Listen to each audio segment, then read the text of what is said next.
I got so much motherfucking design on right now. Break it down, bring it back, make it clap. I got 3 old thoughts, new block, where that thing. Bitches on my line, and you know they come straight. Hold up, what it not, 45, scope it cash like whoa. How you fucking with these hoes up? Assalamualaikum warahmatullahi wabarakatuh. Perkenalkan, nama saya Ferdiana Ananda Musli, mahasiswa IAIN Bone, NIM 8623 Fakultas Tarbiyah, Prodi Manajemen Pendidikan Islam. Di sini saya akan mempresentasikan tugas mata kuliah analisis kebijakan mengenai isu kebijakan pendidikan dengan 3 subtema. Yang pertama, pengertian dan hakikat isu kebijakan pendidikan. Yang kedua, kekuasaan terhadap isu kebijakan. Yang ketiga, meta analisis dan isu kebijakan. Baik, yang pertama yaitu pengertian dan hakikat isu kebijakan pendidikan. Kebijakan adalah rangkaian konsep dan asas yang menjadi pedoman dan dasar rencana dalam pelaksanaan suatu pekerjaan, kepemimpinan, dan cara bertindak. Istilah ini dapat diterapkan pada pemerintahan, organisasi, dan kelompok sektor swasta, serta individu. Kebijakan pada hakikatnya terdiri atas tindakan-tindakan yang saling berkait dan berpola yang mengarah pada tujuan tertentu, yaitu kebijakan berbeda dengan peraturan dan hukum.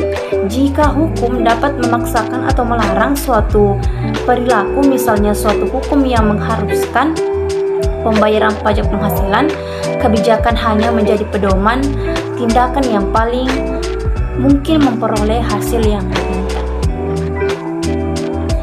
Kebijakan atau kajian kebijakan dapat pula merujuk pada proses pembuatan keputusan-keputusan yang penting dalam organisasi, termasuk identifikasi berbagai alternatif seperti prioritas program atau pengeluaran dan pemilihan berdasarkan dampaknya.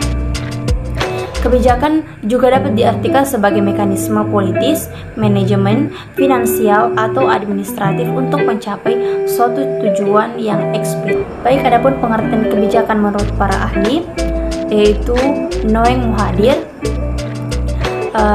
bahwa kebijakan merupakan upaya memecahkan problem sosial bagi kepentingan masyarakat atas asas keadilan dan kesejahteraan masyarakat, dan dipilih kebijakan setidaknya harus memenuhi 4 butir. Yang pertama yaitu tingkat hidup masyarakat meningkat, yang kedua terjadi keadilan, yang ketiga yaitu diberikan peluang aktif partisipasi masyarakat dalam membahas masalah perencanaan keputusan dan implementasi, dan yang keempat yaitu terjaminnya pengembangan yang berkelanjutan. Baik, adapun isu-isu kebijakan analisis pendidikan Indonesia.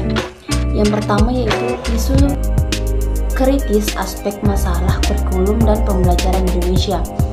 Begitu banyak masalah-masalah kurikulum dan pembelajaran yang dialami Indonesia. Masalah-masalah ini turut andil dalam dampaknya terhadap pembelajaran dan pendidikan Indonesia.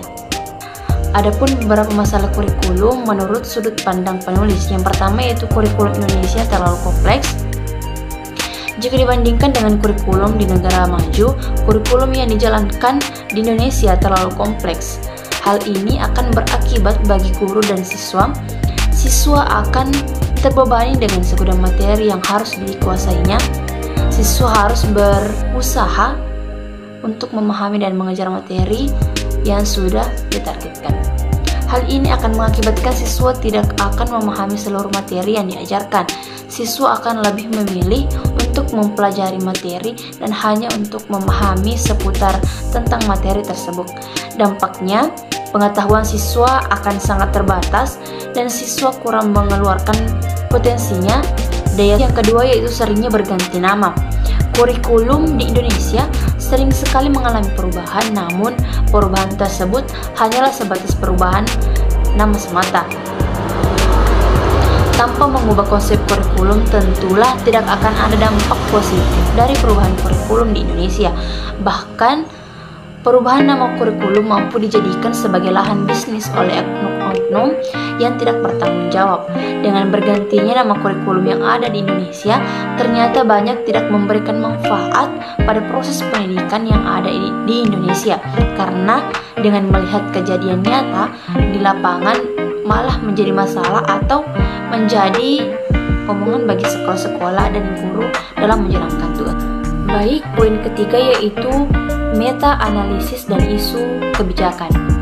Meta-analisis adalah suatu bentuk penelitian kuantitatif yang menggunakan angka-angka dan metode statistik dari beberapa hasil penelitian untuk mengorganisasikan dan menggali informasi sebanyak mungkin dari data-data primer yang diperoleh sehingga mendekati kekonferensifan dengan maksud-maksud lainnya.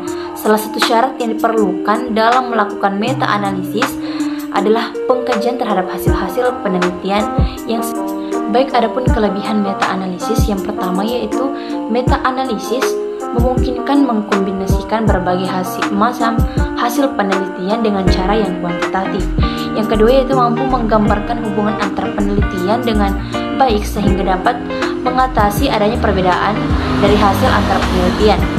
Yang ketiga yaitu meta-analisis lebih objektif karena fokus pada data, sedangkan review literatur lainnya seperti metode naratif fokus pada kesimpulan dari berbagai macam studi. Yang keempat yaitu meta-analisis fokus pada effect size. Yang kelima, meta-analisis dilakukan secara kuantitatif sehingga lebih mudah dilakukan. Kekurangan meta-analisis ada 5. Yang pertama, sampling bias toward empirical study.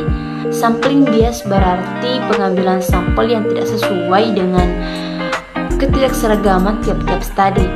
Pengambilan sampel yang cocok untuk menganalisis adalah dengan cara survei laboratorium, eksperimen, dan studi lapangan.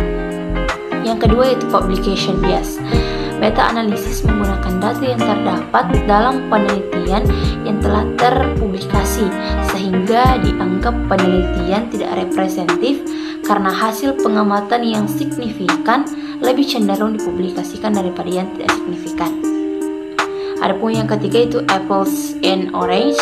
Keempat, metode ini bisa diagnolikan sehingga membedakan antara buah jeruk dan apel, artinya mengkombinasikan. Yang kelima yaitu methodological error. Baik, sekian dari penjelasan dari saya. Semoga bermanfaat bagi kita semua. Akhirul kalam, lebih dan kurangnya dimaafkan. Wassalamualaikum warahmatullahi wabarakatuh.